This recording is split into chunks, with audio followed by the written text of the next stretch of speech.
سورة الصفات آية كما أتناني. أعوذ بالله من الشيطان الرجيم. بسم الله الرحمن الرحيم. ولقد مننا على موسى وهارون ونجيناهما وقومهما من الكرب العظيم ونصرناهم فكانوا هم الغالبين وآتيناهما الكتاب المستبين وهديناهما الصراط المستقيم وتركنا عليهما في الآخرين.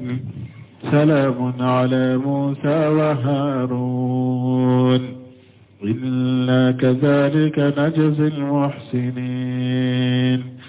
إنهما من عبادنا المؤمنين. بسم الله الرحمن الرحيم والصلاة والسلام على نبينا محمد وعلى آله وأصحابه وسلم تسليما كثيرا. سبحانك لا علم لنا إلا ما علمتنا إنك أنت العليم الحكيم. أستغفر الله الذي لا إله إلا هو الحي القيوم وأتوب إليه. اللهم انفعنا بما علمتنا وعلمنا ما ينفعنا وزدنا علما. بيتنا سوي هجريا بكله أنيك مناني أني بناني أني ولنفلا شهر ربيع الآخر من هجرة سانكالون نانينا بسوين يوم مغاني كلناي ميلاد النصارى وكجات بافلان مغاني دورو سانكالو تانا بسوين وتاني سباناي نمبي دورابو مسجد رجاء وانبوكونو. أعوذ بالله من الشيطان الرجيم. ولقد مننا على موسى وهارون إلى آخر الآيات. على كوكو على يفنن سريك موسى كأني هارون ونجيناهما وقومهما من الكرب العظيم.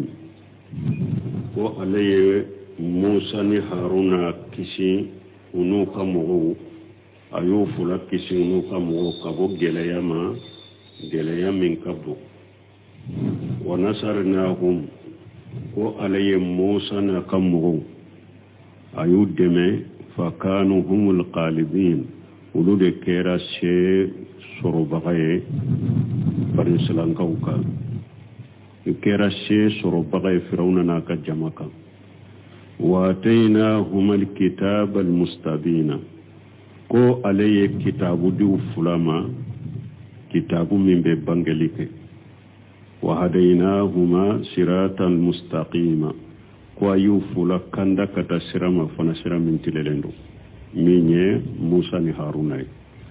wa tarakna alayhima fil akhirina ko ayetano nento uye mugolabo fanala. Salamu ala Musa wa Harun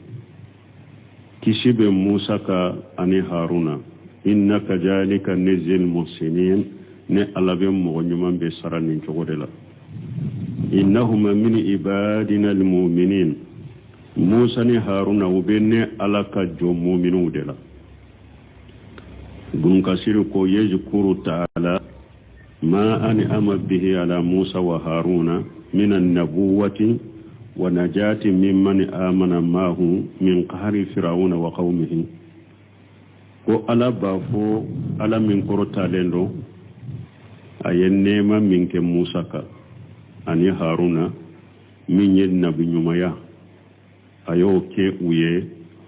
ani ku kishi ani mugo munu limana ka faruka ku kishi ka bo Firauna ka karabalila ani Firauna ka mugo. وما كان يأتمد في حقهم من الإساءة العزيمة ani firawuna tumbe shinshin min kam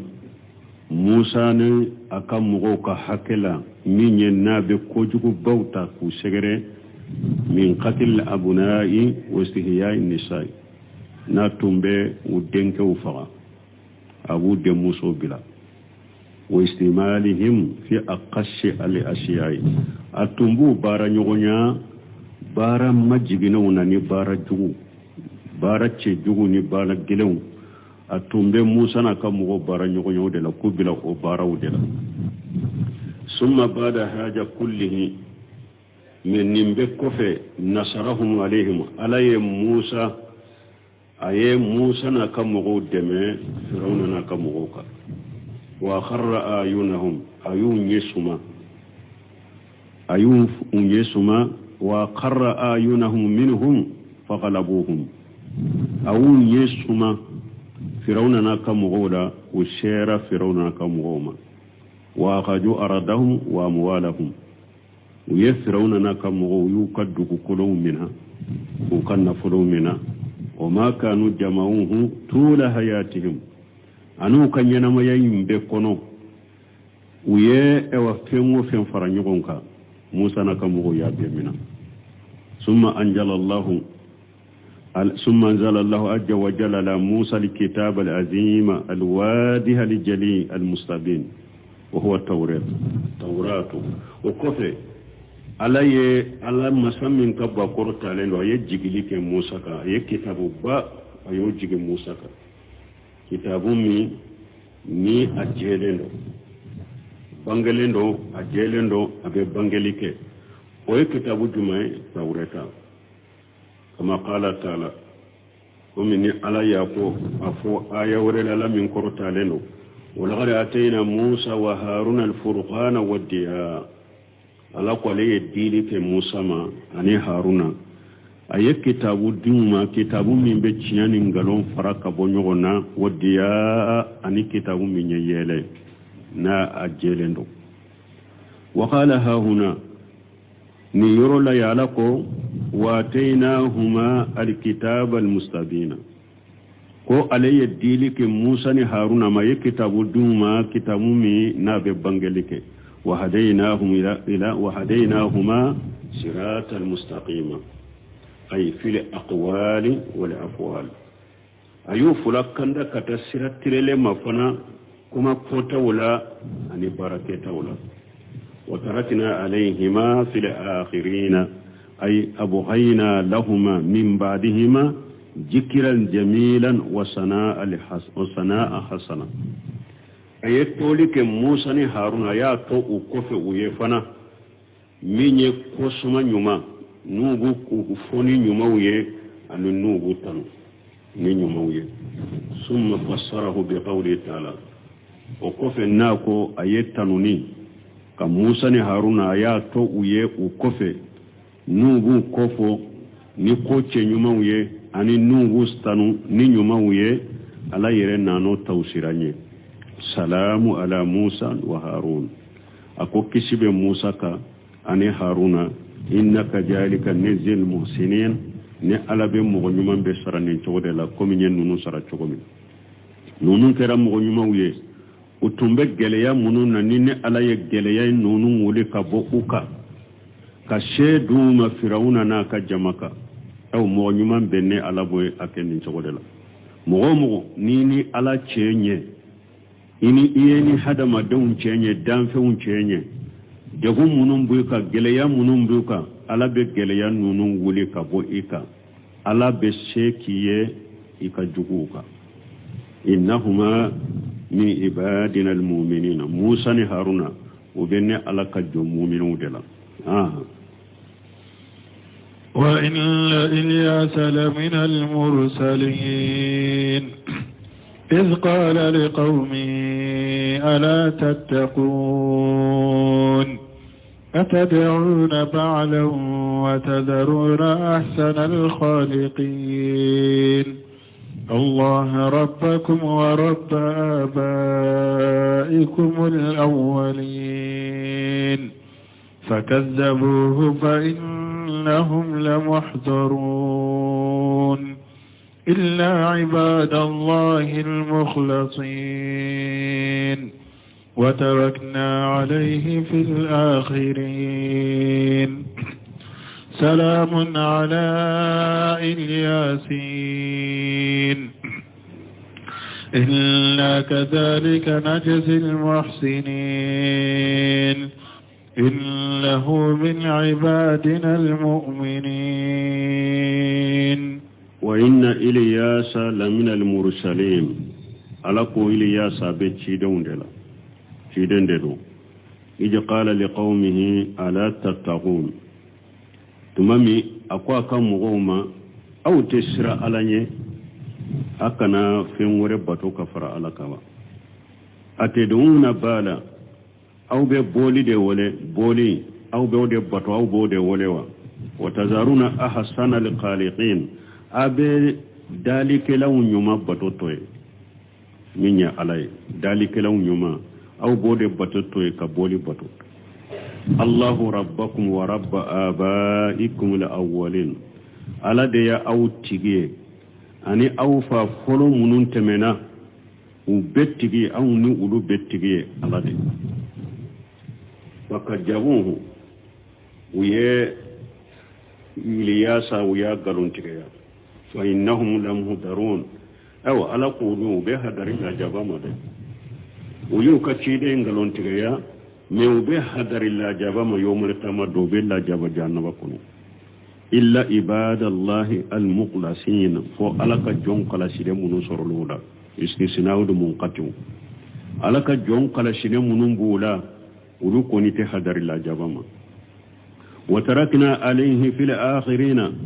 min yakosuma nyuma anitan nyuma ala ko ale yoto iliyasa yemugolabawna salamu ala iliyashina ala ko kishibe iliyashina ka iliyasa inde iliyashina ala ko kishibaka innaka jalika nizil muhsinina ne ala be mo nyuma be sarani jogodela innahu min ibadina almu'minin iliyasa abeni ala ka jom mu'minu dela qila iliyasu bunkasiru ko qila iliyasu huwa idris akodo ko iliyasu ko ale de idrisu wa qala wahab ibn munabbih huwa ilyas ibn yashina ibn kinhasa ibn ayzara ibn haruna ibn imrana basahu allah ta'ala fi bani isra'ila mana do ko wahab ibn munbahi ale ko ilyas ko ale yede ibn yashina ale ba fe ka aboyoro de fodin ngoye wahab ibn munbahi ka kumai akwala ya lecci de bani saralankaw kofe bada haziqili kofe alayhi salam ko haziqili kofe alayhi salam ilyas o cira ode kofe wa kanu qad abadu sanama yuqalu lahu bal ilyas aqle cira mo munuma utumbe boli de bato ba fu boli mako balu فداهم إلى الله تعالى ونهاهم عن عبادة ما سواه أيو ولا كتا أيو بلي بولين بطوما ونهاهم فداهم إلى الله تعالى أيو ولا كتا على بطوما لا من كرتالينو ونهاهم عن عبادة ما سواه أيو بلي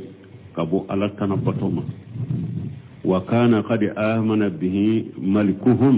ثم ارتدى واستمر ولا دلالتهم بني يرو منو فلني ني كاتامبت منو كانو ني قيساوي وسهلنته ودياتو مختصر احمد الشاكر علي ما نونندو بون كسير يره تمامي اين نونندو اكو نونم بورا وهاب بن منبهي كو اين نونم من الكتاب دونك ودلا ودياتو كما لبا بون كسير يره كو والله اعلم بصحته akon nonu sahali ala yere de bodo donc ambette no luka qisaw de wuluye e qala li qaumihi tumami ilyas ko akam goma ala tattaqun akwa tesra lanye ay ala taqafuna allah azza wa jalla fi ibadatikum khayrahu aw tesra alay nabe fen wore bato min nakafara alaka aw tesra alanya ko toy أتدعون بالا وتزارون أحسن الخالقين بالا يعني رب أو ببتو في ورد بتو من علي كذلك لو يما من علي بتو توي وقيل دوكو تعبدون سنما أو ببولي بتو وتزارون أحسن الخالقين نابي ذلك لو يما بتو توي كبولي بتو الله ربكم ورب آبائكم الأولين ala de ya aw tigiye ani afa folo munun temena aw betigiye ala de ay huwa al mustahiq li ibadati wahdahu la sharika lahu aw ni ala minye aw dade ani afa folo munun temena na aye ulu daw betigiye ni ala minye de ni ala kelem tawde ni bato kaka je nyogon tala ale de bato kaka je nyogonte ale alala fakajabuhu fa innahum lamhudarun ay li azab yawm al-hisab wiye iliyasa galontigaya to ala ko be hadari la jabama li azab yawm al-hisab korosili don ube hadari la jabama jahannaba kono be janga kata illa ibadallahi al-mukhlasina ay al-muwahhidina minhum fo ala ka jonyuma tawhidi tugu munun yerula uluti hadari la jabama munun kera tawhidi tigiye إلياس كم غولا ولوت حضري لا جابا مده وهذا استثناء منقطع من مثبت ونيه استثناء من منقطع كبو فين ثبت لنا معنى نا استثناء منقطع كره مونيه على كجونيما ولوت جات مشركين نونو معنى استثناء منقطع لا نيه مونيه الا عباد الله المخلصين لكن عباد الله المخلصين ne ala ka jonkara sile tawhidi tigu ولوت هدر الله جابا مادي وقوله وتركنا عليه في الآخرين أي سناء جميلة على قولي تلنجما أيو أوتو إلياسي مغلبونا سلام على إلياسين على كسب إلياسينك كما يقال في إسماعيل إلياسين نو إلياسا بيديك لجن bunkasiru kabekum ni ismailu nu ba fo ismaina chogomi donc ilyasa fana abe fo de ma ilyasina wa qila doko salamu ala ilyasina yani ala muhammad sallallahu alaihi wasallam ako tafsir kalaw doko salamu ala ilyasina ko la nyine munye ko ciden kalmanto ko wakishibuka innaka jalika najil muhsinina awa ne ala be jonjuman be sarani chogodela iliyasa sarala chogomi tumama ya kamugo wele ubanna uya galontiga ya ala ye iliyasa kisi ani munu limana naye kudo arjanna kono chogomi awa ka iliyasa munu nya galontiga ya kula hadar nube hadari la jabam yawmal qiyamah donni ala yu halati jonjuman be sarani chogodela ni mogo kera ala ka jonyumai ala be edeme nin chogo de la kikisi nin chogo de la kikisi ka boy ka juguma ki jugu halaki ala bode ke innahu min ibadina almu'minin aw ilyasa abenne ala ka jom mu'minu dela qad taqaddama tafsiruhu bun kasiru kwaye ni ayaw tafsiru fo kateme wa inna lutan lamina almursalin إذ نجيناه وأهله أجمعين إلا عجوزا في الغابرين ثم دمرنا الآخرين وإنكم لتمرون عليهم مصبحين وبالليل أفلا تعقلون وإن اللوت لمن المرسلين على كل لوت فنا أبتشي دون دلا إذ نجيناه وأهله أجمعين ثم من علي اللوت أنا قدم بيا نيو بكشي إلا أزوجا فمسو قربي معنا كفرمسو في القادرين وطورا مغو حلق لونا وما كشي مغو منو حلق عليه طورا أولا parce que luta kam muso min fulani nye folo adagalen tundo ni eye mu'mine e islama ya adagalen tundo be kafir muso furu hari islamiya kun folo atumbe anana touché de alana touché ka boye la hunna hillu lahum wa lahum yahilluna lahunna anikata wala tumshiku bi shamil kawafir ni aya de nana kafir muso furule ka haramuya kafir muso te daga silama kewye mu'minu fanate mu'minu cew fanate daga kafir muso ye kafir muso te daga mu'minu cewye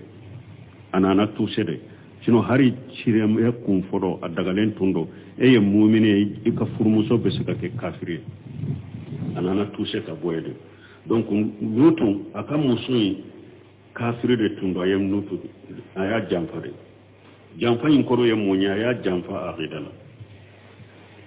abe lutu ka demba yala kono me aduskun kono kafiri de ni duna munun jigina lutu la parce que lutu ka mo tumbe cewude jenyogonya udu be se cewude makka cewude jenyogonya ni duna nyuman jigina lutu madro ale de be dugu mo kibariya ka fo kamale nyuman ce kany kamale munun ce kany far kolo kany bi u jigina anka du kono jigina lutu la dugu mo nunun bena u kabara jugo kula akabara to nyaninde lutu ka muso tumami halakilin nana ni lutu ka mo kafirun nunu halakilenye ani munun tumbe cewuje nyogonyani halakiliye alay nutu yerena aka demba ya mu'minu nkishi men ni muso min fulani aka furu muso min fulani nye ni kafiri tunda konona la tumbe ni mbara juguke ala ya le halaki kafara halaki bagawma aya halaki kafara halaki bagawma ale makishi wodi ato ala ko illa azwaja fil khadirina fofe wa muso korobay o tora mo halaki lewna summa dammarna al-akharina wa kofel lutu kam to nunu kafiru nunu nyabe guruja ku halaki wa innakum lakum makkan kaw aw fule la tamuruna alaihim musbihina akos goma lutu kam dugu munu halakira sogoma atato aka jago yorola aka marsandisi ne aka ewa basi yoro abete mun kasgoba sogoma dawla abete muka وبالليل سوف لو فنلا أبت موكا وكدقوكا أفلا تاغلون أو فنتحكلي سورا فنكا كان نبي ما سوسوري دابلا من يوسرو وكنا ونغنا كنا وسرو منكسركو يخبر تعالى أن عبده ورسوله لوط عليه السلام ala ban kibari ala min korota leno kabo aka jom mana ka cide luto ala ka kisibaka annahu basahu ila qaumihi fakajabuhu ko alaye lutu cikata ka mugoma me lutu ka mugo ye lutu galontiya fanajahu allah ta'ala min bayni ajhurihim mi alaye lutu kisi kabo aka mugo cela huwa lutu yere wa ahlahu anaka dembaya illa muratahu fo aka furmusoy fa innaha halakati ma man halaka min qaumiha aka furmusoy halakira lutu kam mo munu halakira aka furmusoy halakira ka farawuluka fa inna allaha ta'ala ahlakahum bi anwa'i min al-uqubati alay lutu kam mo kafirun nunu halakini janga kata noniya sugu chamande wajala mahallatahu min al-ardi buhayratan munitinatan sandumu ukadugu munu halakira ala yo o yoro kede komi baji minni aywa aji kasa yere bebo katoli uka yoro yere munaka todela qabihatan manjar wa tami wa rih yoro munu baji mi ni akaji ewa tolilendo aye chogo che kajugu adamu kajugu ewa kasa kajugu uka yoro yere munaka to baji sugude wajalaha bisabili muqim ala yelutu kam mugumunu halakira ukaddugu halakilen ala yuke shira sigile yamurru biha almusafiruna layla wan nahara tamadun arabu ka tamadun betemela soman wulaf sunu tile arabu ka tamadun betemela utato ka wasiru law sagito ka wasiru law ubeteme lutu kam wo halakilen kaddugu la ولهذا قال تعالى نند كوسالكو وإنكم لا تمرون عليهم مسبحين أو أباك كتموكا سغما دولة أباك كتموكا وبالليل سوف لولا بتموكا أفلا تعقلون يا لا فنتجت منني ويا كتاسي أي أفلا تعتبرون بهم كيف دمر الله عليهم يا لو تتاسي كن اللوتو كم غوخ لكي نونو يوا ni ala yu gurja cogomi wa ta'lamuna anna lil kafirina amsaluha akado kuni mugo kera kafir wo nyogona biye aw te jate mina kenoye lutu kam mugo halakli cogomi fuleni ni aw te jate mina kenin nununya akado kuni mugo ye kafir de ni nyogona biye pura fana ka hakli soro aka kafira dabila ka sagako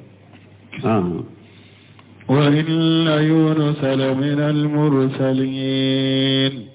إذ أبق إلى الفلك المشحون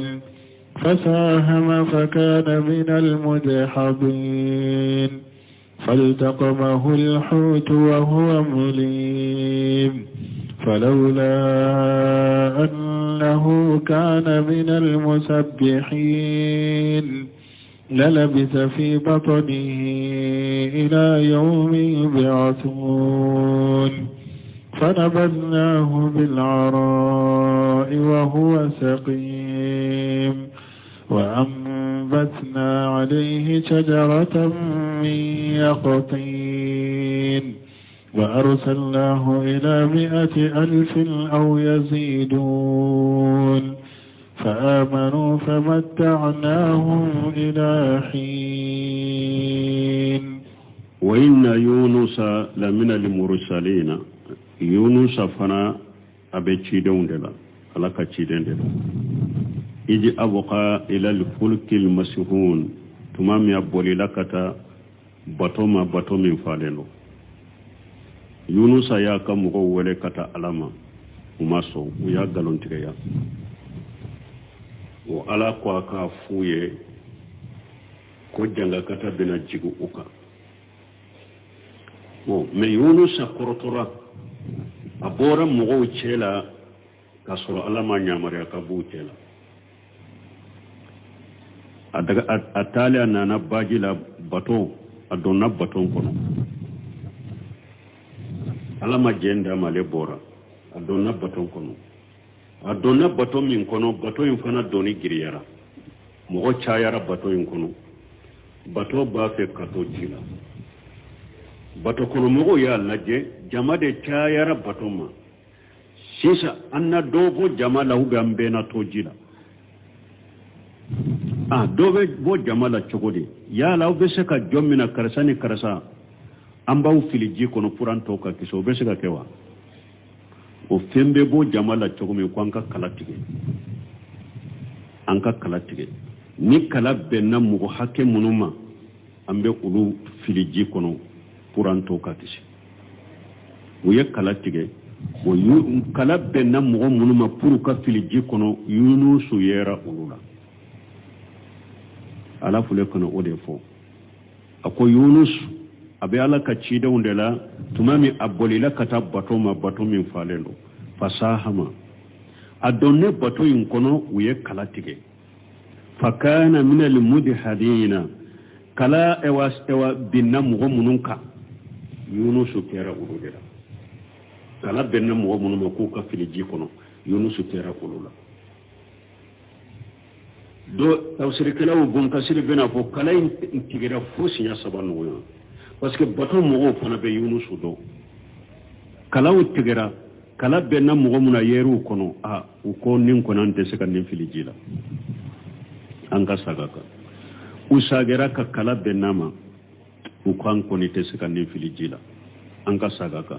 usagera ka posiya sabana kala benama yunusu yere wulila sa kala be ko aba yere filiji kono donc ala ye jege do kolo ko o kana ko ni yunusu ya yere filiji kono jege nka kono akome jege mamma dima dumuni yede bina tawsirila kana fare kolo yero sittige kana kolo sikari ama dima dumuni yede iba kunu kala sago yede o jege nye yunusu kunu o chogode la khibariya bina tawsirila ala ko uye kala tige kala benna mugo munuma yunusu yero kono faltaqamahu alhut wa huwa mulim tumami yunusu ya yere fili ji kono doro jege ya akunu a jalagile jalagi nye munye parce que bora ama ala ma jenda ma jege ya kunu a jalagile falawla annahu kana min almusabbihina ni yunusu tummake ala subhanahu fo bagay sani jege in ka kunu do ko na tummake baranyuma kala sani jege in ka tunu akunu do ko na tumba make ala kosuma bagay sani jege in ka akunu la labisa fi batanihi ila yawmi yuwasuna atumbeta jego in kono fo qiyama jege in tumbe ka kaburu de jege in tumbe ka kaburu de mi hadama de ni ala do ni no ya bi ka wakati mi ni ala do ikera ala bato bagay ni gele ya nani ma ala bi do ambino fo sarakula habbun kasiri yere koriya ke kato hadisama me ni muqtasaru mado me bun kasir ka ashiru bado muqtasaru ahmadu sakri be yoroindo ta'rifu ila allah fi raqa ya'rifuka fi shidda ala kunna tumma kala sumana fo bagay atumbeto jege en kono fo qiyama foksa ka kunudo fanabajnahu bil arai minne ala ye yusufu ko jege nka fili yunusu ne ala ya fili dugu kolomi yoro jelendo mana fale fenta ala foitala kene je ne ala ye yunusu fili kene jendola wa huwa shaqim wa yasura farikulla fule ni hada maden kera jege kono tile damado I farikolo be lafu ibe funteni ni femmen kono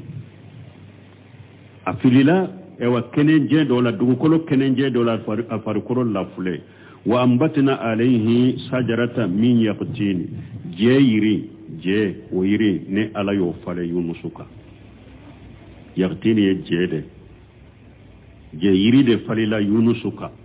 pour fa kolen kana to finyelate ube lumo kana to ka toilate ube tile kana fare kolen ciya parce que bora jige kono chogo mi fare kolon la fulendo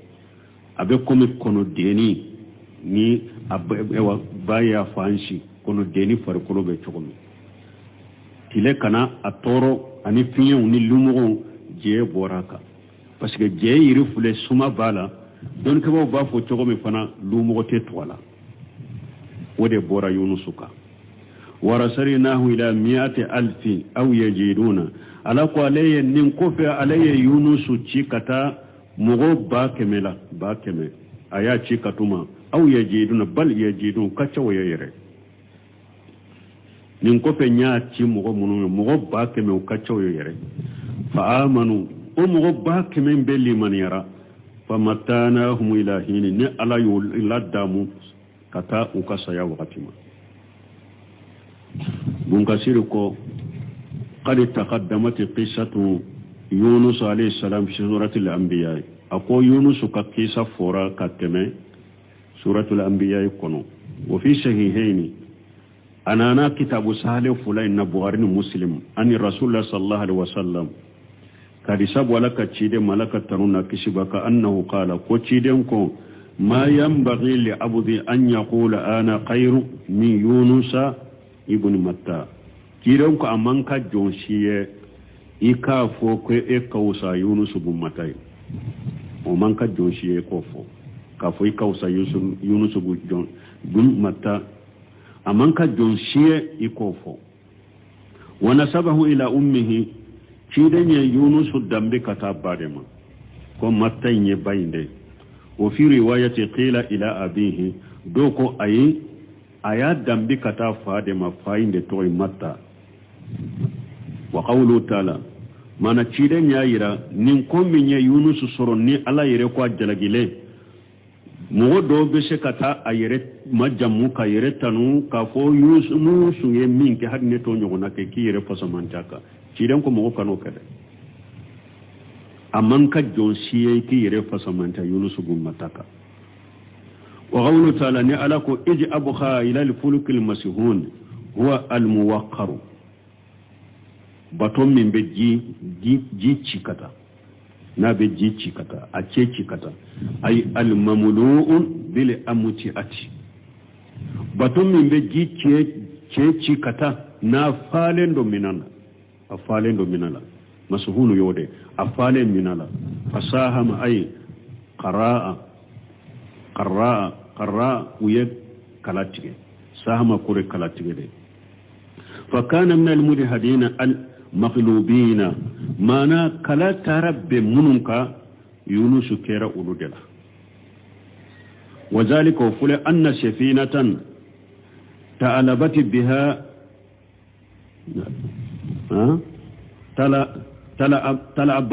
تلعبت بها الأمواج من كل جانب وأسرفوا على القرق باتو من يجي كل يتلون كني باتو يفهم بده فو أولو تورا دوني وكاتو جيلا جو كل دكيرا أباك كتلون كني باتو يفهم بده كايلما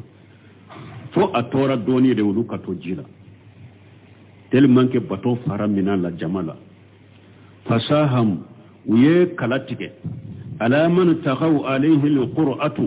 kunni kala benna mu'minna yulqa fil bahri ko fil bajikun pour toka kishi litaqifa bihim safinatu pour bato kan noya akan noya nuye parce que giriyara jamade chayara ka donc jikulu bafe ka yelema ka tilungo kena tora ukato jila uko shansa kisi chogotanna fo anka dobo doni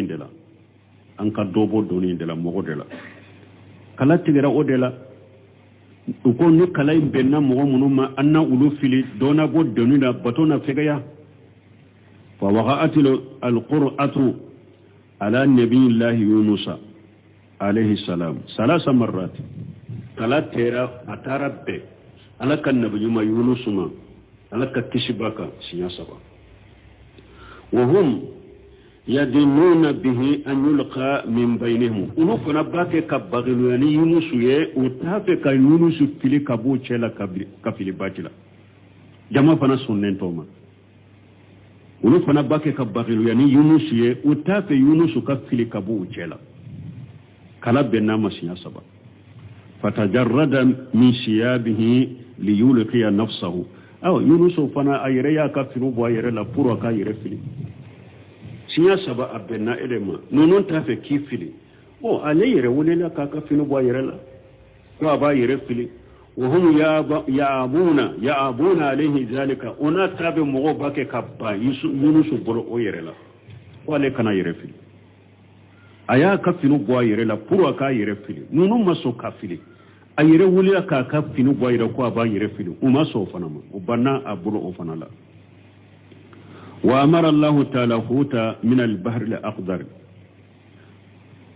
baji dobe bafo bahr al-aqdar alaye jege do nyamariya anya suqal bihara ko ka baju be tige ka baju be ji fara kata wuyeli takhima yunus alayhi salam kata yunus akunu ayen ninjegen ci ka boyoroja ko aka jice baju ceci jice ci kata baju ceci kata akata yunus kon wala yuhassimu lahu lahama wala yaksiru lahu ajma na ko jege makana ewa sogo aka sogo purti de kana sogo purti ta bola kana akolo kare ay waja jalika alhut o jege nana wal kha yunus alayhi salam nafsuhu yunus ya yere fili jikono faltaqamahu alhut jege ya kunu wajahaba bihi fatafa bihi albihara kullaha jege tarani yusuf fi kabaji mbe munumuni yunus ye wala ma istakharra yunus fi batn alhut tumami yunus sabatira jege inkono hasiba annahu qad mata layra ya miri ko le sarade kaba ثم حرك راسه ورجليه نقف ايا اكل لمغا كشين فلا لمغا واطرافه كاكا وسوفو نيوني في كل لمغا فيجا هو حي ايا سرجا لبنيانا ميالا فقام فصلى في بطن الحوت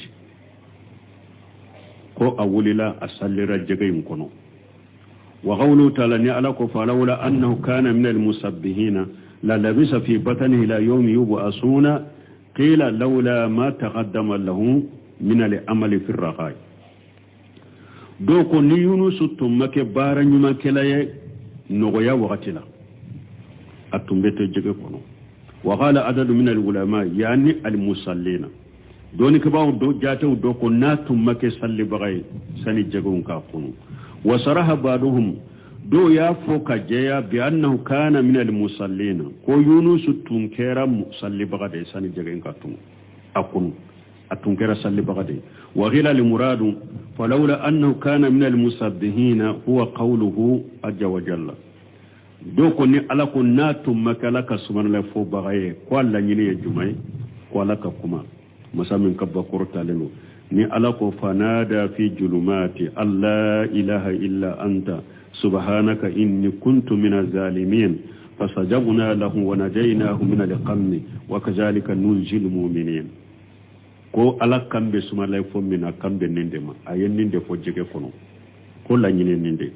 na tumma kennin kuma fo bagaye ka to jogeyin kono ko tumbe jogoyin kono fo saka kono do ko la nyine ni ayade ala kulli hali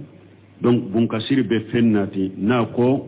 walaula ma taqaddama lahu min al-amali fi ar-raghai abe hadisai natini yorula aka la asilu kono mu'tasaru teminyani mu'tasar ahmad sakri ube koriya ke hadisai ma kata hadisai ma ko anana hadisa kono kiden ko tarifu ila Allah fi raqa yarifuka fi shidda kiden ko ni ben no yala ala do ni gele ya nani ma ala ni do donc yunus tunye mo goye ka tun no yala ye ala do ka kala bato bagaye ka ke bara nyuma kelaye ka ke salli bagaye ka ke ala kosuma bagaye nim bebe bara nyuma kono yunus tun kera ode sali jege ka kono tumami jege nya kunu fana ay ala ye boda kai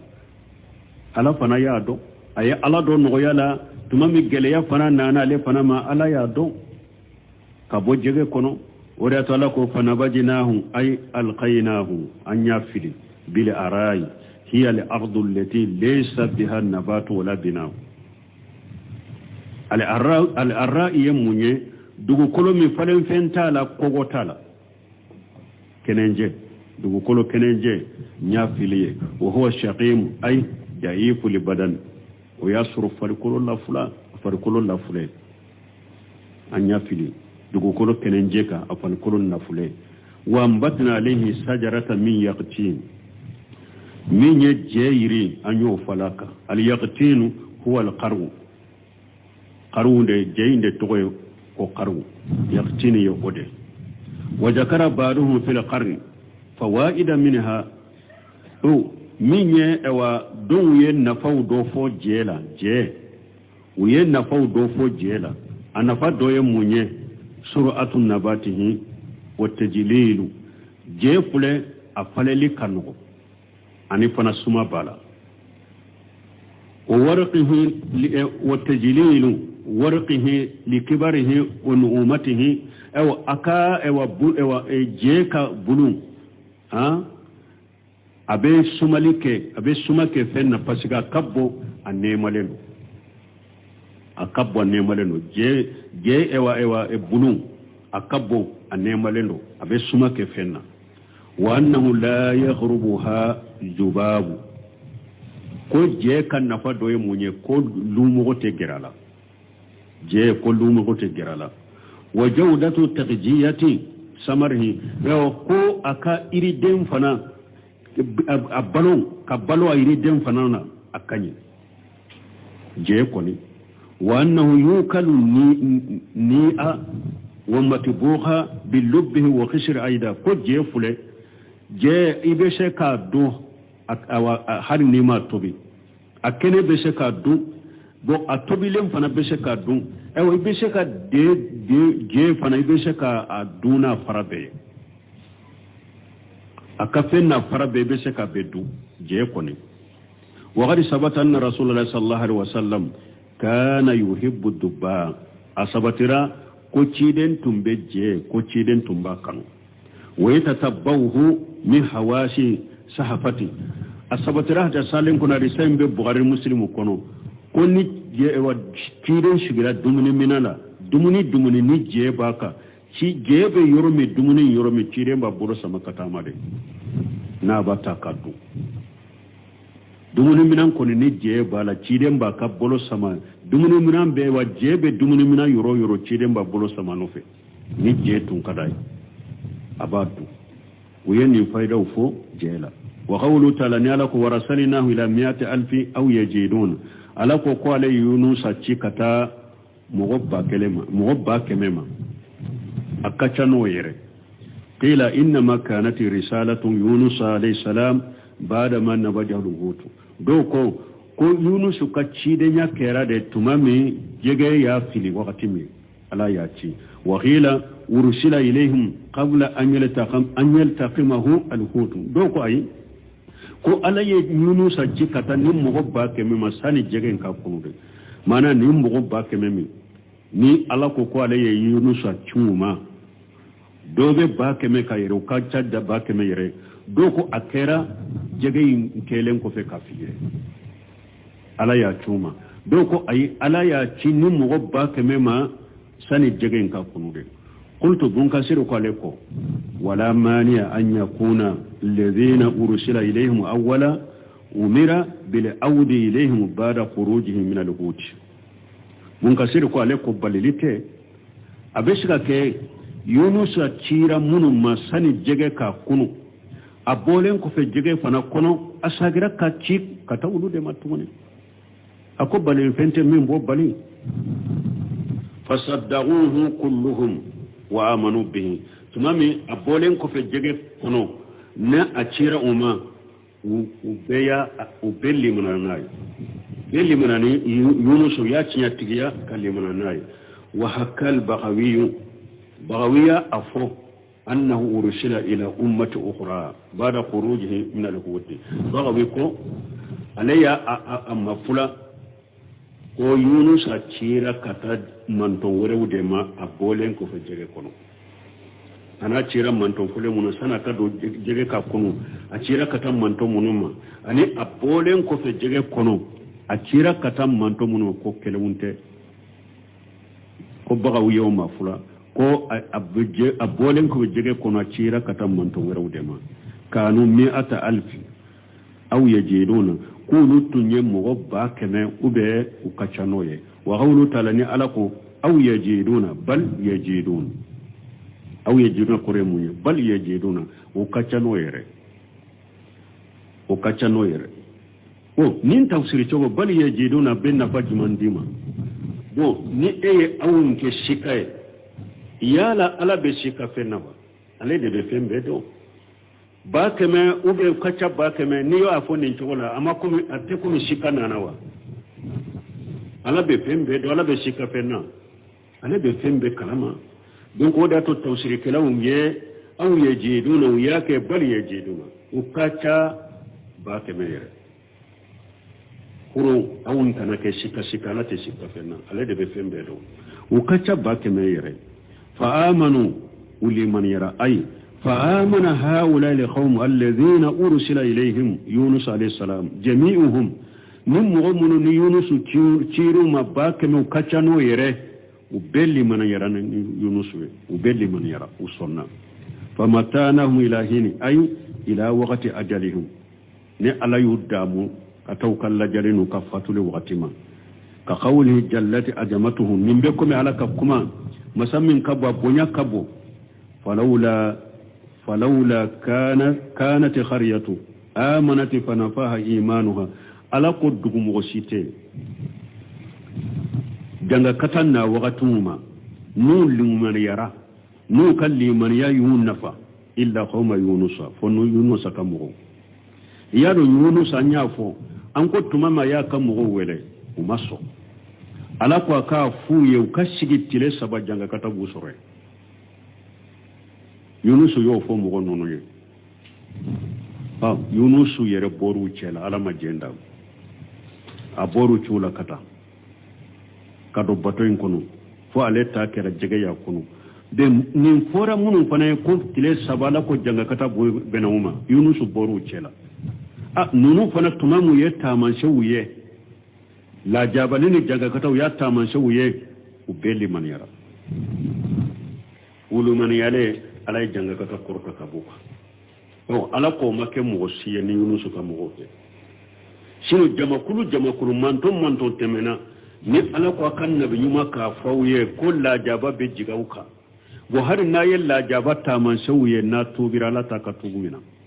abe halakide aka tubu temina ni la jaba yera nyana na tubira ka tubu temina la ba halakide me ala ye o ke yunusu kam go fana doroye tuma mulu yella jaba ta man shawye kana yera ma tubira ala yu ka tubumina ala kan fune ode maya ako falawla kanat qaryatu ako dugu mo sumake amanati nu liman yara janga katanna ye wakati fa nafaha imanuha nu kalli man yunafa illa qauma yunusa fo yunusa kamugo lamma amanu tumamulu yalla jabaye we janga kataye wuli man yara kasafuna anhum ajaba litijin fil hayati dunya malu yalla jaba ne ala ya kurta kabuka janya na mayin kono umatanahum ilahin yuda mukataw kala jali wakati ma mun kasir ko nim fana be ko mo chogode wuli manani yunus ye janga kata komintum forala ya be porta ka bo uluka inshallah wati seraya subhanakallahumma rabbuna bihamdika ashhadu an la ilaha illa anta astaghfiruka wa atubu ilaik